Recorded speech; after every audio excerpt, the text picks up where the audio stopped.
અથવા તો કૃત્રિમ ખાતર આપવું અને શા માટે એ જરૂરી છે આવો આપણે એ જોઈએ. કુદરતી અને કૃત્રિમ ખાતર ઉમેરવું. વનસ્પતિના તંદુરસ્ત વિકાસ માટે પોષક દ્રવ્ય સ્વરૂપે જે પદાર્થોને માટીમાં ઉમેરવામાં આવે છે તેને કુદરતી ખાતર અને કૃત્રિમ ખાતર કહે છે. બુજોએ એક ખેતરમાં ઉગેલા સ્વસ્થ પાકને જોયા. જ્યારે પાસેના ખેતરમાં ઉગેલા છોડ નબળા હતા.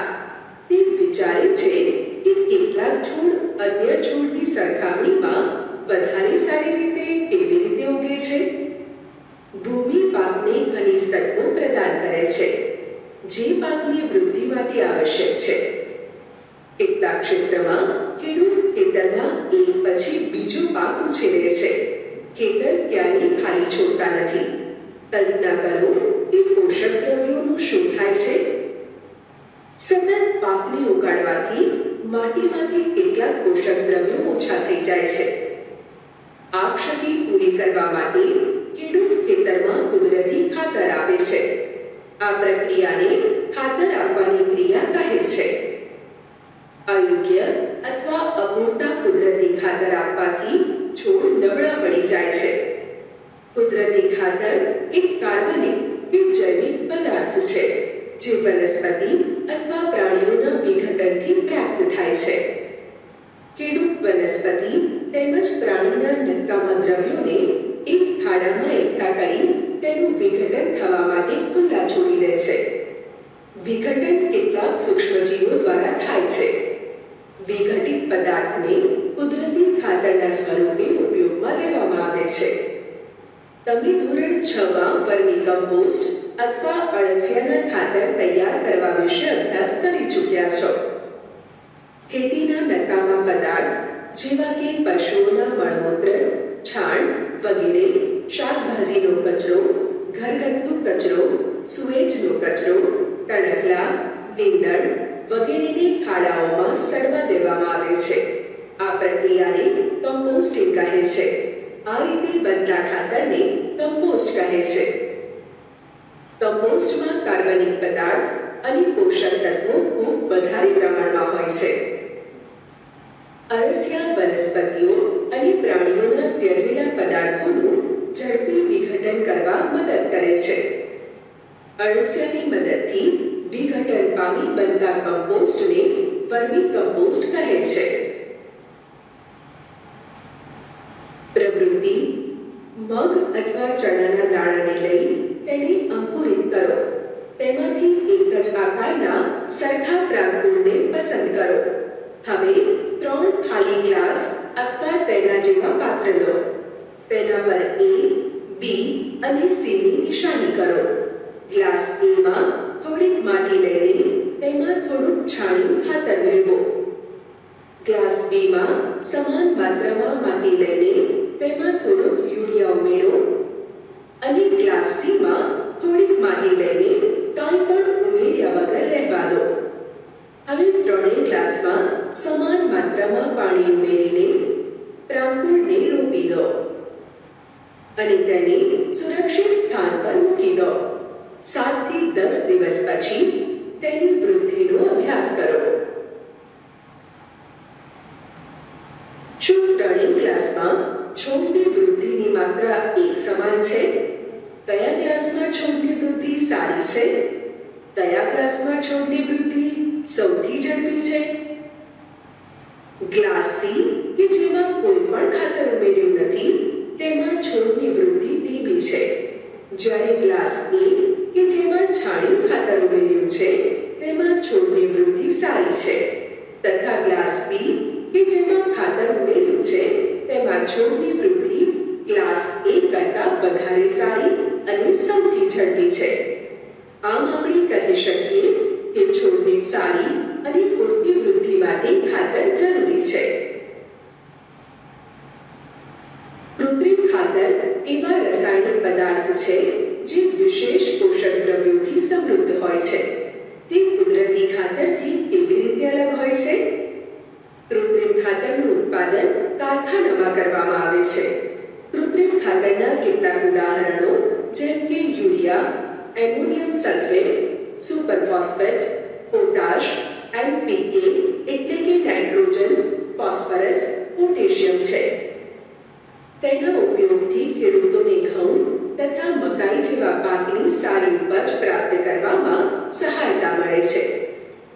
પરંતુ કૃત્રિમ ખાતરના અત્યંત વધારે ઉપયોગથી જમીનની ફળદ્રુપતામાં ઘટાડો થાય છે. તે જળ પ્રદૂષણનો પણ સ્ત્રોત છે. એટલે જમીનની ફળદ્રુપતા બનાવી રાખવા માટે આપણે કૃત્રિમ ખાતરના સ્થાને કુદરતી ખાતરનો ઉપયોગ કરવો જોઈએ. અથવા 2 વખત પાક લો, તેની વચ્ચે ખેતરને કેટલાક સમય સુધી કાંઈ પણ વાવ્યા વગર ખાલી રાખવું જોઈએ. કુદરતી ખાતરના ઉપયોગથી જમીનના બંધારણ તેમજ જળ સંગ્રહ ક્ષમતામાં વધારો થાય છે. તેનાથી જમીનમાં બધા જ પોષક તત્વોની પૂર્તિ થાય છે. જમીનમાં પોષક દ્રવ્યોની પૂર્તિ માટેની અન્ય એક રીત છે પાકની ફેરબદલી. તેમાં એક પાકને ઉછેર્યા બાદ ખેતરમાં બીજા અન્ય પ્રકારના પાકનો વારાફરતી ઉછેર કરવામાં આવે છે. પહેલા ઉત્તર ભારતમાં ખેડૂતો કઠોળને એક ઋતુમાં ઉગાડતા હતા અને બીજી ઋતુમાં ઘઉં ઉગાડતા હતા. તેનાથી જમીનમાં નાઇટ્રોજનની પૂર્તતા થતી હતી. ખેડૂતોને આ પદ્ધતિ સ્વીકારવા માટે પ્રોત્સાહિત કરવામાં આવે છે. અગાઉના ધોરણમાં તમે રાઇઝોબિયમ બેક્ટેરિયા વિશે અભ્યાસ કરી ચૂક્યા છો કે તે શીંગની કુળની વનસ્પતિના મૂળની મૂળ કંડિકાઓમાં જોવા મળે છે. તેઓ વાતાવરણમાં રહેલા નાઇટ્રોજનનું સ્થાપન કરે છે. કોષ્ટકમાં કૃત્રિમ ખાતર અને કુદરતી ખાતર વચ્ચેનો ભેદ દર્શાવવામાં આવ્યો છે. કૃત્રિમ ખાતર એક અકાર્બનિક ક્ષાર છે. કુદરતી ખાતર એક પ્રાકૃતિક પદાર્થ છે જે છાણ, માનવના નકામા પદાર્થો તેમજ વનસ્પતિના અવશેષોના વિઘટનથી પ્રાપ્ત થાય છે. 2. કૃત્રિમ ખાતરનું નિર્માણ કારખાનામાં થાય છે. કુદરતી ખાતર ખેતરમાં બનાવી શકાય છે. 3. કૃત્રિમ ખાતરથી જમીનને સેન્દ્રિય પદાર્થો પ્રાપ્ત થતા નથી. કુદરતી ખાતરથી જમીનને ભરપૂર માત્રામાં સેન્દ્રિય પદાર્થો કે સળતા કાર્બનિક પદાર્થો પ્રાપ્ત થાય છે. 4. કૃત્રિમ ખાતરમાં વનસ્પતિ માટે જરૂરી પોષક દ્રવ્યો જેવા કે નાઇટ્રોજન, ફોસ્ફરસ અને પોટેશિયમ ભરપૂર માત્રામાં હોય છે. કુદરતી ખાતરમાં વનસ્પતિ માટે જરૂરી પોષક દ્રવ્યો તુલનાત્મક રીતે ઓછી માત્રામાં હોય છે. કુદરતી ખાતરના ફાયદા. જૈવિક ખાતરને કૃત્રિમ ખાતરની તુલનામાં વધારે સારું ગણવામાં આવે છે. જેના મુખ્ય કારણ તેનાથી જમીનની જળધારણ ક્ષમતામાં વધારો થાય છે. તેનાથી જમીન છિદ્રાળુ થઈ જાય છે, જેનાથી વાયુ વિનિમયમાં સરળતા પ્રાપ્ત થાય છે. તે ફાયદાકારક સૂક્ષ્મજીવોમાં વધારો કરે છે. જમીનના બંધારણમાં સુધારો કરે છે. જોયું વિદ્યાર્થી મિત્રો, હવે આપણે અભ્યાસ કર્યો એ હતો કુદરતી ખાતર અને કૃત્રિમ ખાતર ઉમેરવું શા માટે. ત્રીજા તબક્કાની વાત આવે છે તો શા માટે એ વસ્તુ પણ જરૂરી છે. આપણે ભૂમિને તૈયાર કરી લીધી, વાવણી છે કરી દીધી, એ પછીનો તબક્કો આવે છે એ કુદરતી અથવા કૃત્રિમ ખાતર એની અંદર ઉમેરવું. પહેલા તો આપણે એ સમજી લઈએ કે કુદરતી ખાતર અને કૃત્રિમ ખાતર એટલે શું. તો કે કુદરતી ખાતર જે રીતે પણ આપણા નકામા જે પણ વધારે વનસ્પતિના છે, આપણા માનવના છે, પશુઓના છે, નકામા પદાર્થો છે એને એક ખાડાની અંદર ભેગા કરી એને સાચવી રાખવામાં આવે છે અને નાના નાના સૂક્ષ્મજીવો દ્વારા એને ખાતરમાં પરિવર્તિત થવાની જે પણ પ્રક્રિયા બને છે એને કમ્પોસ્ટિંગ કહે છે અને એમાંથી બનતા ખાતરને કમ્પોસ્ટ કહેવામાં આવે છે. આ કુદરતી રીતે થયેલી વસ્તુ છે એ માટે એને કુદરતી વસ્તુ ગણવામાં આવે છે. અને સાથે સાથે જો અળસિયાની મદદથી, અળસિયા છે ખેડૂતના મિત્ર છે, આગળના વર્ગમાં પણ આપણે ભણી ગયા છે. શા માટે? તો કે એ આ પદાર્થનું વિઘટન કરવામાં મહત્વનો ભાગ છે એ ભજવે છે. એટલે આ વસ્તુ થતા જો આપણે એની અળસિયાની મદદ લેવામાં આવે, એ કાળામાં અળસિયાનો પણ ઉછેર સાથે સાથે કરવામાં આવે અને એ દ્વારા બનતા જે પણ ખાતર છે એને વર્મી કમ્પોઝ એટલે કે અળસિયાથી બનેલું ખાતર છે એ કહેવામાં આવે છે. શા માટે ઉપયોગી છે અને જરૂરી છે એ વિશે પણ આપણે માહિતી મેળવી લઈએ. તો કે કુદરતી ખાતર છે જમીનમાં ઉમેરતા જમીનની જે પણ અપૂર્તિ હોય છે, જે પણ ખનિજ દ્રવ્યોની અપૂર્તિ છે એ પૂર્ણ કરે છે. આપણે આગળના વર્ગમાં એ પણ અભ્યાસ કરી ચૂક્યા છીએ કે જમીનની અંદરથી પોષક તત્વો મૂળ દ્વારા છે એ વનસ્પતિ શોષણ કરે છે. તો આપણે એ પણ જોયું હતું કે એ અપૂર્તિ એક વસ્તુ તમારી પાસે છે, કોઈને તમે આપશો તો તમારી પાસે આ વસ્તુ ખાલી થવાની છે.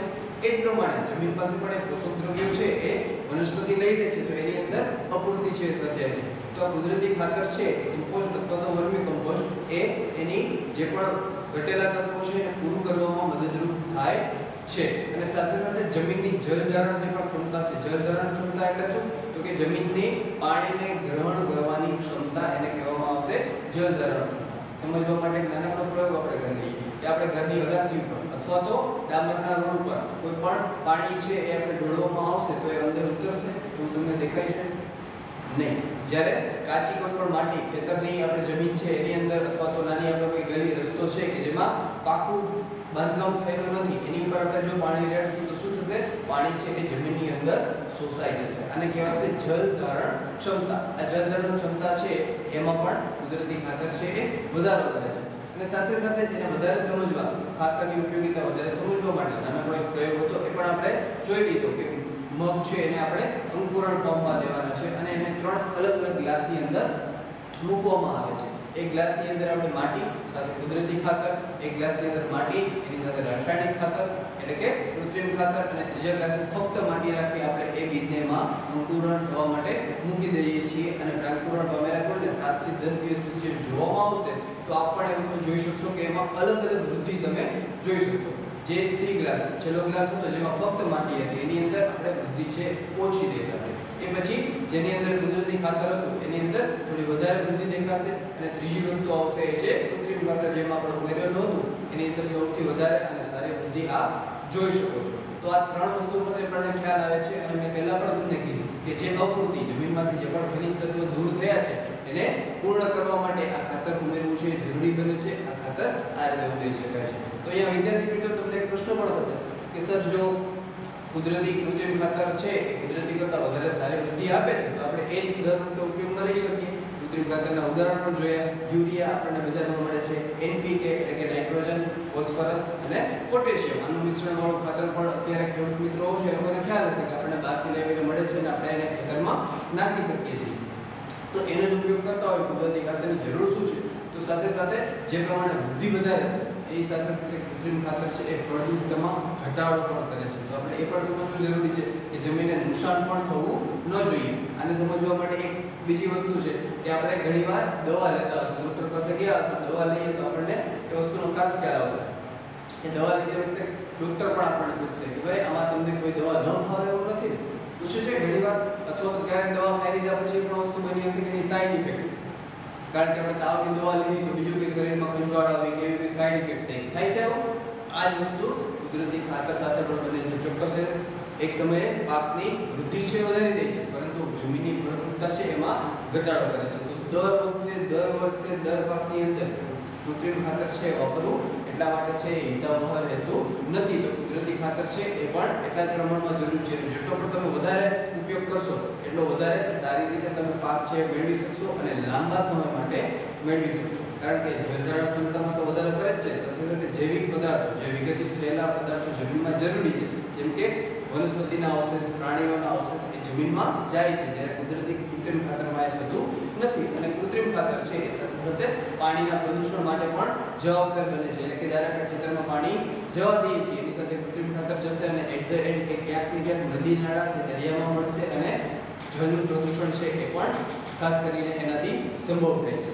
માટે આપણે ખાસ જાણવું જરૂરી છે કે કેટલો ઉપયોગ કેનો કરી શકાય અને કઈ રીતે એ વસ્તુમાં આગળ વધી શકાય. તો આ થયા ઉપયોગ. કુદરતી ખાતર અને કૃત્રિમ ખાતરના યોગ્ય પ્રમાણમાં ઉપયોગ કરી અને આપણે વધુ પ્રમાણે સારી રીતે એ વસ્તુનું લઈ શકીએ છીએ. આપણે ત્રીજો પાઠ જોયો. હવે આવશે ચોથો પાઠ. એ વસ્તુ છે સિંચાઈ. સિંચાઈ એટલે કે પાણી આપવાની પદ્ધતિ. આવો આપણે એ જોઈએ.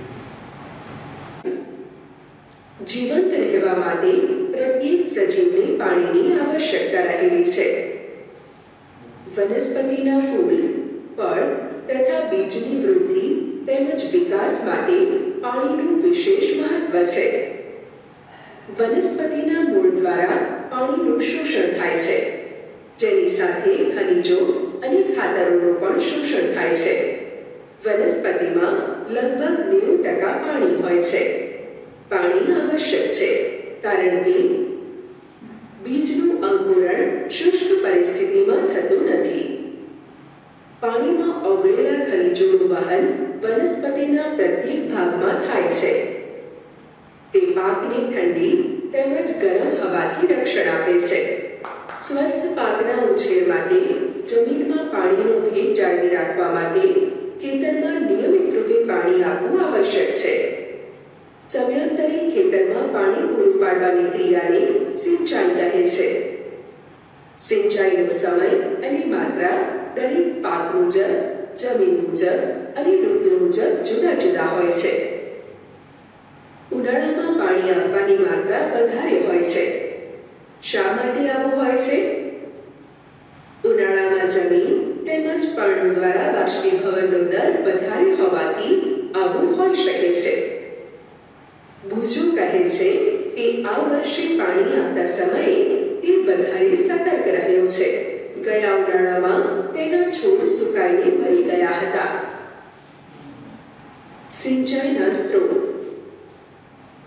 કુવાઓ, બોર કુવાઓ, તળાવો, સરોવર, નદીઓ, બંધ કે ડેમ તેમજ નહેરો સિંચાઈના સ્ત્રોત છે. સિંચાઈની પરંપરાગત રીતો: કુવાઓ, સરોવરો તેમજ નહેરોમાં ઉપલબ્ધ પાણીને ખેતરમાં પહોંચાડવાની રીતો જુદા જુદા ક્ષેત્રોમાં જુદી જુદી હોય છે. ઢોર અથવા મજૂર આ ક્રિયાવિધિમાં ઉપયોગમાં લેવામાં આવે છે. અર્થાત આ રીતો સસ્તી છે પરંતુ ઓછી કાર્યક્ષમ છે. સિંચાઈની વિભિન્ન પરંપરાગત રીતો નીચે મુજબ છે. મોડ કે ગરગડીયુક્ત વ્યવસ્થા, ચેન પંપ, ઢેકલી, રેડ. મોડ એ ગરગડીયુક્ત વ્યવસ્થા. ગરગડી તથા દોરડા સાથે બાંધેલી ડોલ વડે બનતી વ્યવસ્થાને મોડ કહે છે. પાણીને કૂવામાંથી દોરડાની સાથે બાંધેલી ડોલ વડે ઉપર ખેંચવામાં આવે છે. આ દોરડું ગરગડી પરથી સરકે છે. દોરડું માણસ વડે કે પશુઓ વડે ખેંચવામાં આવે છે. ચેન પંપ: છીછરા કૂવામાંથી પાણી ઉંચકવા માટે ચેન પંપ વપરાય છે. તેનો ઉપયોગ આશરે 6 મીટર ઊંડા પાણીને ઉંચકવા માટે થાય છે. ઢેકલી: ઢેકલી એ કૂવાઓ, ઝરણા કે તળાવમાંથી પાણી ખેંચવા માટે વપરાય છે. તેમાં ઉચ્ચાલક માટે એક દંડાને એવી રીતે આડો ટેકવવામાં આવે છે કે જેથી તે હિંચકાની જેમ ઝૂલી શકે છે તથા પાણી ખેંચાય છે. રેડ: ઉચ્ચાલનનો પ્રકાર. રેડ એ પાણી ખેંચવાનું એક સરળ સાધન છે જેમાં એક લાકડાનું પૈડું કે ચક્ર હોય છે. પૈડાની ફરતે છેડા પર કેટલીક ડોલ બાંધવામાં આવે છે. આ વ્યવસ્થા કૂવામાં અડધી ડૂબેલી હોય છે. પૈડાને બળદો સાથે એવી રીતે જોડવામાં આવે છે કે જેથી બળદો એક ચક્કર ફરે તેની સાથે પૈડું પણ ફરે છે. અંતે તેની સાથે બાંધેલી ડોલ પણ ફરે છે. ડોલમાં કૂવામાંથી પાણી ભરાય છે અને નાની નહેરોમાં ખાલી કરાય છે. આ નહેરો વડે પાણી પાકને પહોંચાડવામાં આવે છે. પાણીને ઉપર ખેંચવા માટે સામાન્ય રીતે પંપનો ઉપયોગ કરવામાં આવે છે. પંપ ચલાવવા માટે ડીઝલ, બાયોગેસ, વિદ્યુત ઉર્જા તેમજ સૌર ઉર્જાનો પણ ઉપયોગ કરવામાં આવે છે. આધુનિક સિંચાઈ પદ્ધતિઓ: સિંચાઈની આધુનિક પદ્ધતિઓ દ્વારા આપેલ પાણીનો કરકસરપૂર્ણ ઉપયોગ કરી શકીએ છીએ. મુખ્ય પદ્ધતિઓ નીચે મુજબ છે. ફુવારા પદ્ધતિ: આ પદ્ધતિનો ઉપયોગ અસમતલ ભૂમિ માટે કરવામાં આવે છે, કાટખૂણે પાઇપના ઉપરી છેડા પર ફરતી નોઝલો લગાડવામાં આવેલ હોય છે. આ પાઇપ નિશ્ચિત અંતરે મુખ્ય પાઇપ સાથે જોડાયેલ હોય છે. જ્યારે પંપની મદદથી પાણી મુખ્ય પાઇપમાં પહોંચાડવામાં આવે છે ત્યારે તે ફરતી નોઝલમાંથી બહાર નીકળે છે. પાણીનો છંટકાવ છોડ ઉપર એવી રીતે થાય છે જેમ કે વરસાદ પડતો હોય. ફુવારા પદ્ધતિ રેતાળ જમીન માટે ખૂબ ઉપયોગી છે. 2. ટપક પદ્ધતિ. આ પદ્ધતિ વડે પાણી ટીપે ટીપે છોડના મૂળમાં પડે છે. આથી તેને ટપક પદ્ધતિ કહે છે. ફળ આપતી વનસ્પતિના બગીચા તેમજ વૃક્ષોને પાણી આપવાની આ સર્વોત્તમ પદ્ધતિ છે. આનાથી છોડને ટીપે ટીપે પાણી પ્રાપ્ત થાય છે. આ પદ્ધતિમાં પાણીનો વ્યય થતો નથી, એટલે આ પદ્ધતિ પાણીની અછતવાળા વિસ્તારોમાં એક વરદાન સમાન છે. સિંચાઈ એટલે કે પાણી આપવાની પદ્ધતિ. પાણી છે એ જીવન માટે અનહદ જરૂરી છે. પછી વનસ્પતિ હોય, પ્રાણી હોય, મનુષ્ય હોય, કોઈ પણ વસ્તુ છે. તો આ વસ્તુ આપ આની ઉપરથી પણ જોઈ શકો છો. શા માટે સિંચાઈ છે જરૂરી છે? આપણે જે પણ પ્રમાણે ભૂમિ તૈયાર કરી, વાવણી કરી અને ખાતર આપ્યું, પણ જો એને પાણી આપવામાં નહીં આવે તો પાકની વૃદ્ધિ થઈ શકશે નહીં. અને આવું આપણે ઘરે પણ જોતા હશું. ઘરે નાના કુંડામાં છોડ આવેલા હશે અને સમયાંતરે આપણે પાણી આપતા હોઈએ છીએ. કારણ કે પાણી વગર જીવન છે એ શક્ય બની શકતું નથી. તો એના માટે અહીંયા પણ સિંચાઈની અમુક કારણ કે આપણે તો ઘરમાં કુંડા હશે, એકવાર આપણે ઊભા રહેશું ફુવારો પકડીને કે ડોલ લઈને કે તો આપણે એને પીવડાવી દઈશું. પરંતુ ખેતર આટલા મોટા સંખ્યામાં મોટી જગ્યામાં પ્રસરેલું હોય છે, એની અંદર પાણી કઈ રીતે પીવડાવવું એ ખાસ જરૂરી છે. અને શા માટે જરૂરી છે? કારણ કે 90% વનસ્પતિનો 90% ભાગ છે એ પાણીએ રોકેલો હોય છે, પાણીને ભરેલો હોય છે. પાણી છે એ જરૂરી છે. અને આપણે પણ જોયું હશે કે અલગ અલગ ઋતુમાં, ખાસ કરીને ઉનાળામાં પાણીની આપણે પણ પાણી પીવાની જરૂરિયાત છે.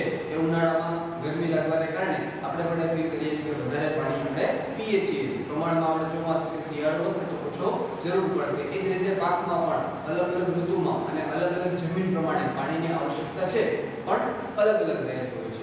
ઉનાળામાં ખાસ કરીને વધારે પાણીની જરૂર પડે છે.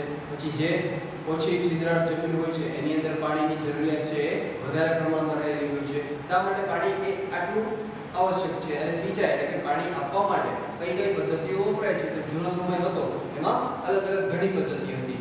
ત્યારે છે એ ખેતી છે એ પશુનો ઉપયોગ એટલે કે બળદનો ઉપયોગ કરી અને મોસ્ટ ઓફ ખેતી છે એ થતી હતી. તો રેટ છે, એકલીઓ છે, આવી જૂની ઘણી બધી પદ્ધતિઓ હતી જેમાં બળદ ફરે, સાથે સાથે ડોલ જે રાખેલી હશે કૂવામાં એ પણ ફરશે અને પાણી છે એ બહાર નીકળશે અને આવશે. કારણ કે આપણે લાગે, પરંતુ નાના વિસ્તારને કોઈ પાણી પીવડાવવાનું નથી, મોટા પ્રમાણમાં આપણે પાણી આપવાનું હોય છે. તો એક એક ડોલ માણસ જો એ વસ્તુ કરવા જાય તો કોઈ ને કોઈ હિસાબે થાકી જવાય અને પૂરતા ખેતરમાં એ પાણી છે એ પહોંચાડી શકાય નહીં. એ માટે પશુઓનો ઉપયોગ કરવામાં આવતો હતો. અને એ રીતે એ જે ગોળ ચક્કર છે એ રેડની વ્યવસ્થા એવી હતી કે એક ગોળાકારમાં બળદને ફરવાનું રહે અને સાથે એક દોરડું જોડેલું હોય જે કૂવાની અંદર ડોલ હોય એની સાથે કનેક્ટ કરેલું હશે. તો જે રીતે ગોળ ગોળ ચક્કર ફરશે એ જ પ્રમાણે કૂવામાં રહેલું જે ચક્ર છે એ પણ એક ચક્કર છે એ પૂરું કરશે. એની સાથે ડોલ અથવા તો પાણી ભરવા માટેનું કોઈ પણ સાધન છે એ જોડેલું હશે. એ જે રીતે નીચે જશે અને પાણી લઈને ઉપર આવશે, ઉપર આવીને ફરી પાછું નીચે જશે ત્યારે પાણી છે એ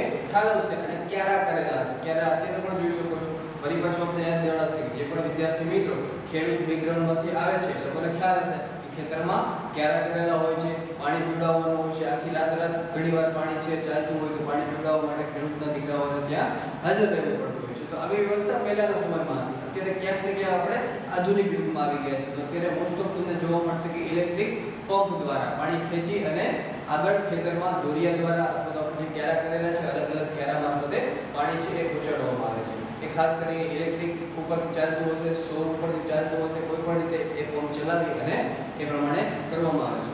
એનાથી પણ આગળ વધતા પાણી છે તો ખાસ તમને કીધું કે જરૂરી છે, પરંતુ આ બધી પદ્ધતિઓમાં ક્યાંક ને ક્યાંક પાણી છે વધારે વપરાતું જાય છે. તો અત્યારની આપણે જે પરિસ્થિતિ જોઈએ છીએ તો એમાં પાણીનો બચાવ કરવો એ પણ એટલું જ આવશ્યક છે અને સાથે સાથે પાકને પાણી પીવડાવવું એ પણ એટલું બધું આવશ્યક છે. તો અત્યારની આધુનિક પદ્ધતિ એમાં બે પદ્ધતિ આવશે. એક છે ફુવારા પદ્ધતિ અને બીજી છે ટપક સિંચાઈ પદ્ધતિ. આ વિશે થોડી આપણે માહિતી મેળવીએ. શું છે ફુવારા પદ્ધતિ? તો કે ખેડૂત ખેતરની અંદર એ પ્રમાણેની પાઇપલાઇન ગોઠવેલી હોય છે. મેઇન નોઝલ ખોલતા પાણીની આવક થશે અને નાના નાના તમારા જે પણ થોડા અંતરે જે નોઝલ લખેલા હશે એની અંદરથી પાણી ફુવારા સ્વરૂપમાં જે રીતે વરસાદ પડતો હોય એ રીતે પાણી છે એ છોડને મળતું રહેશે અને એનો યોગ્ય પ્રમાણમાં યોગ્ય રીતે એનો ઉપયોગ છે એ થઈ શકશે. હવે આખા ખેતરની અંદર આવી વ્યવસ્થા ગોઠવેલી હોય છે. મેઇન નોઝલ ખોલતા જેટલા પાર્ટની અંદર તમારે પાણી પીવડાવવાનું છે ત્યાં ફુવારા સ્વરૂપે પાણી છે એ નીચે પડે છે અને એને મળી રહે છે. બીજી પદ્ધતિ આપણે જોઈ એ હતી ટપક સિંચાઈ પદ્ધતિ. ટપક સિંચાઈ પદ્ધતિમાં શું હતું તો કે નાની નાની પાઇપો છે એ મૂળ પાસે રાખેલી હશે. જમીનની ઉપર મૂળની પાસે વસ્તુ ત્યાં રાખેલી હશે. હવે જ્યારે પણ નોઝલ ખોલવામાં આવે છે ત્યારે એ જગ્યાએ છોડના મૂળ પાસે ટીપા સ્વરૂપે એક ટીપા સ્વરૂપે છે પાણી છે એ પડે છે, જેથી કરીને પાણીનો યોગ્ય પ્રમાણમાં પૂરતો ઉપયોગ થઈ શકે. જે જગ્યાએ પાણીની તંગી હોય છે એ જગ્યાએ આ પદ્ધતિ છે વધારે કારગર સાબિત થઈ શકે છે. ફૂલના ઝાડ જે પણ છે એ જગ્યાએ પણ આ પદ્ધતિ છે એ ઘણી બધી કારગર ઉપયોગ થઈ શકે છે.